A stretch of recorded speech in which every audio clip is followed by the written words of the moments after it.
look at what's in the post, e.g. what was the hook? Did you have numbers in the hook? What was the image? Was the image close up? Did you have sunglasses? These are more like guidelines. The key here is posting and learning from every post.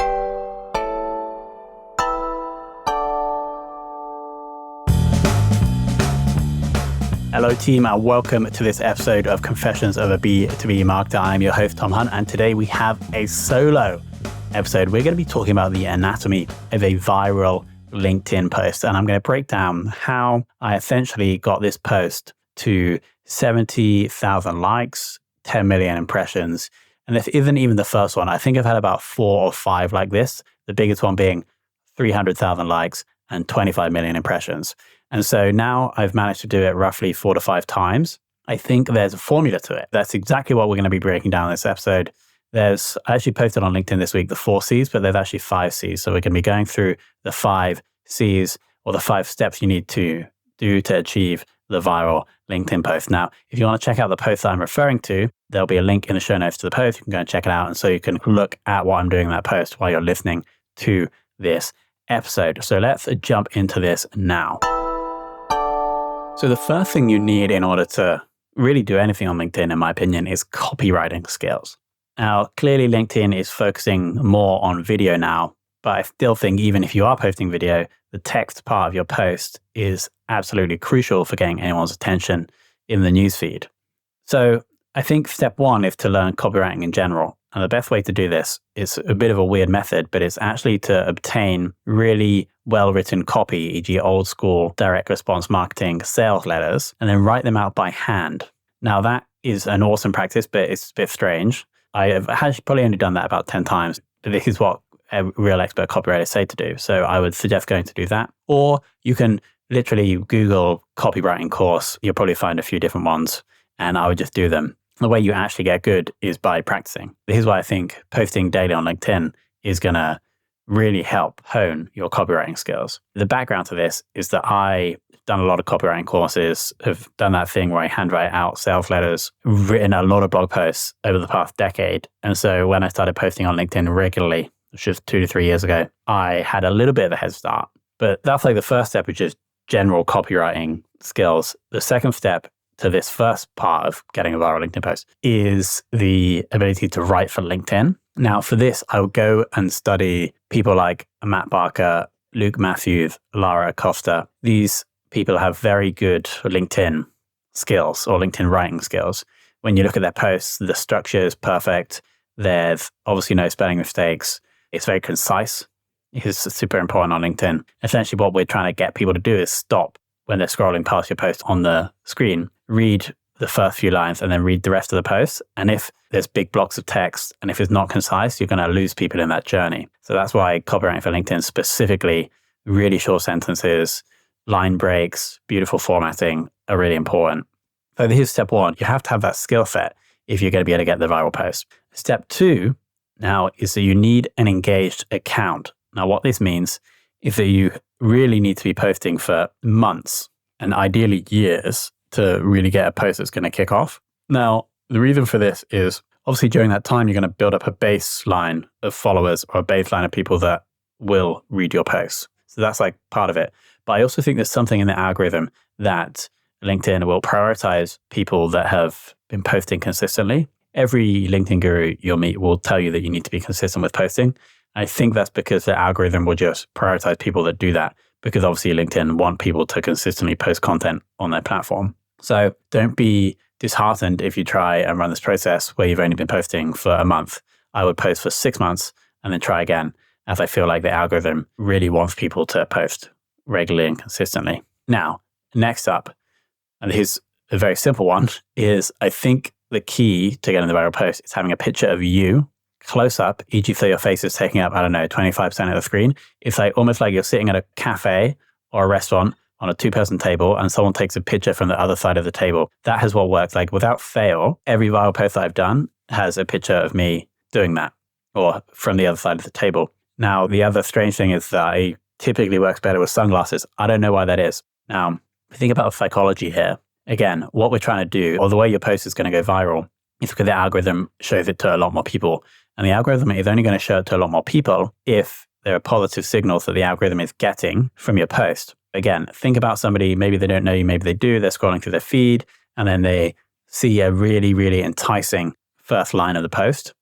And then because the rest of the post is cut off on the feed, on mobile or on desktop or on tablet, and then the next thing they're going to see is the image. And so if they see an image of a person, I think that there's like this deep psychological thing that humans are more wired to react to photos of people for whatever reason, right? That was important as we evolved. Having that strong hook, because you've got great copywriting skills, we'll talk more about hooks later, and having a picture of a person, you, ideally with sunglasses on, is, from my experience and my testing, really going to help. Final point, and I'm actually going to talk about two more after this. There's not the final point, there's two more. Here's the second to penultimate point, is patience. And the reason I say this is because, especially if you're starting off with the copywriting, it's going to take time to get better. What you need to do is, as you're posting consistently, as we discussed in point 2, is that we really need you to analyze and learn from every post. So go back through the posts, look at impressions, look at likes, look at comments, look at reposts, and then look at what's in the post, e.g. what was the hook? Did you have numbers in the hook? What was the image? Was the image close up? Did you have sunglasses? Over time, because the way I write these posts is not going to work for everybody, because I have a very specific type of post and a very specific audience. These are more like guidelines. And so the key here is posting and learning from every post, and then optimizing that over months and ideally over years. Again, I've been posting consistently for 2 to 3 years, and it was only after 1.5 to 2 years where posts started getting above 1,000 likes, above 10,000 likes, etc. That's partially because I think the LinkedIn algorithm likes it when people post consistently, but it was also partially because I was learning from every post, improving my copywriting skills, learning about this image thing, etc. So those are the 4 kind of main points. I'm going to add in 2 more. The next one is the hook. Again, someone is scrolling through LinkedIn. They may know you, they may not, and you really have 2 opportunities to catch them. The first is that first 1 to 2 lines of the post. I typically like it to just be 1 line. And the way you can show a 1-line hook is by just adding 2 line breaks after your first sentence. And the image, we've already discussed the image.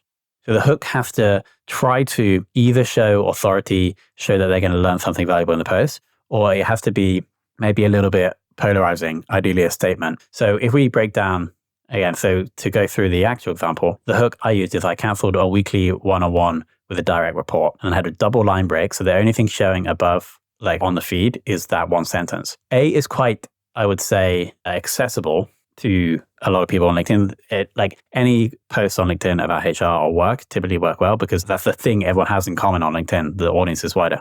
But it's also a little bit like, not controversial, but curiosity driving, e.g., why the hell did this guy cancel that weekly one-on-one with a direct report? So I think the hook is super important. Again, different hooks will work for different niches. But again, if you're optimizing and you're posting consistently and you're learning about what type of hooks work for your niche, then that will be like, here's how you are able to create hooks like this.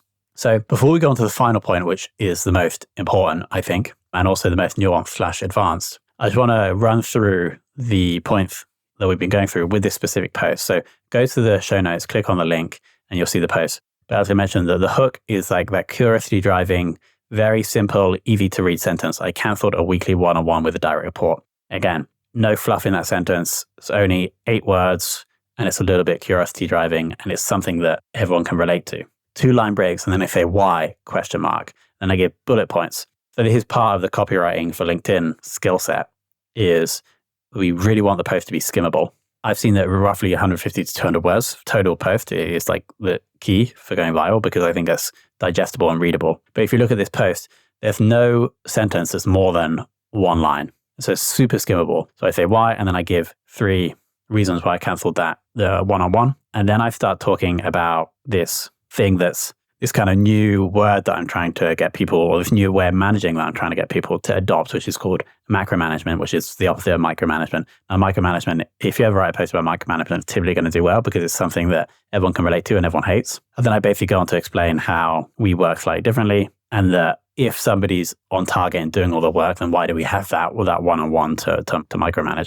So that's the post. And then obviously the picture is a close-up at a cafe with an espresso with sunglasses on. The picture was taken by my partner, who she used to be a photographer, but I don't think that this picture specifically is like a great picture. You know, it's just, as I mentioned, somebody in the foreground, ideally you, in a cafe, in a restaurant with sunglasses on, typically works really well. So Let's now move on to the final point, which I think if you do everything that I mentioned today, I think you can probably get to like 1,000 likes, 5,000 likes, maybe in 10,000 likes.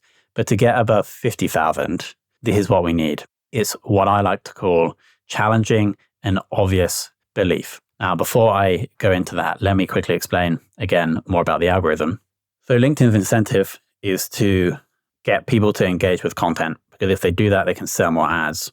And one of the most powerful signals telling LinkedIn if a content is being engaged with is comments, specifically long comments from people outside of your network.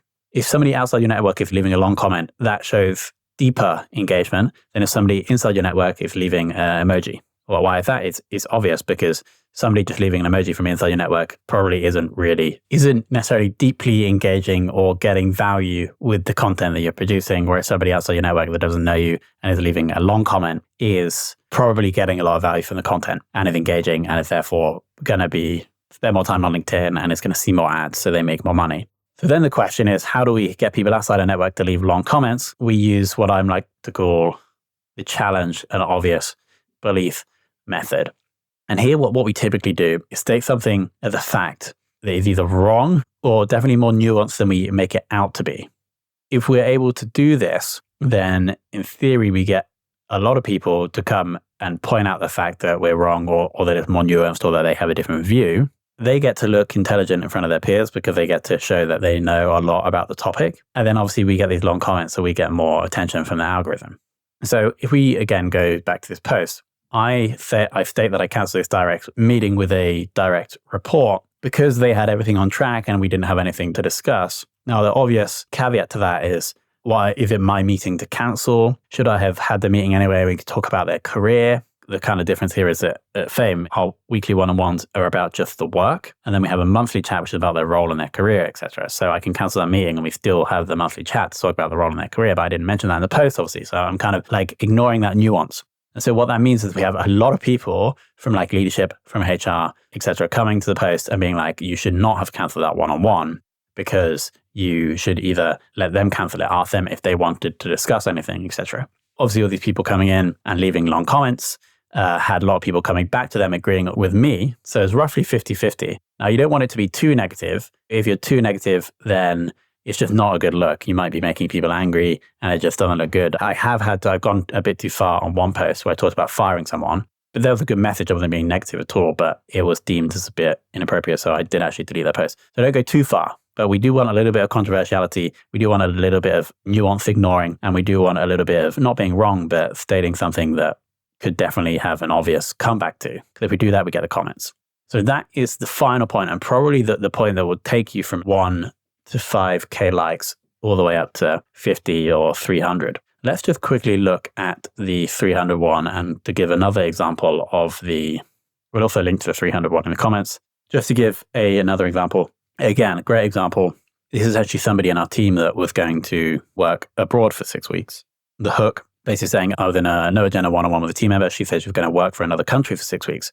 She went on to explain why. I explained it's all good. We don't need to know why. And then the rest of the post is basically saying it's completely up to her how she lives her life and where she works.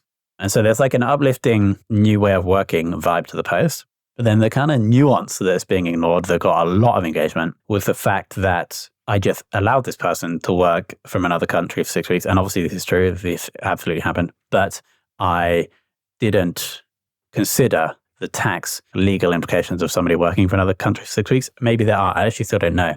But in my mind, it's only 6 weeks. And this person is working from various different countries, I think. There's a lot of people in like regulatory tax lawyer people coming to post and be like, well, did you consider the fact that each country this person works from will need to get taxed locally, etc. And we, as a startup company, we just didn't really think about that. But that's a nuance. So that's another example of ignoring something obvious / maybe being a little bit wrong and getting people outside the network to comment, because that is a key to getting LinkedIn to show the post more.